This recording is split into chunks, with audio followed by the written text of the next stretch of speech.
প্রিয় বন্ধুরা, তো আজকে উত্তরপাড়া এসেছি। উত্তরপাড়ার একটি হচ্ছে মা মুক্তকেশী ঘাট, খুব পুরনো ঘাট। প্রায় এখানে বড় মন্দির আছে, একসময় বলি প্রচলন ছিল, সেটা আমি দেখাবো। আজকে আমি স্টার্ট করছি ভিডিও নিয়ে। এই কাজটা দেখছো বহু পুরনো, তো এখানে সবসময় পুজো আচ্ছা লেগেই থাকে।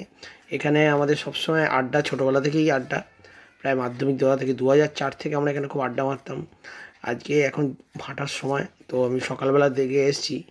তো এখন এই সামনে একটা ফ্ল্যাট হয়ে গেছে, তো এই মন্দিরটা আমি দেখাবো ভেতরে। চ্যানেলটিকে সাবস্ক্রাইব করে রাখো, আমাদের উত্তরপাড়াটাকে সুন্দরভাবে আমি দেখাবার চেষ্টা করব।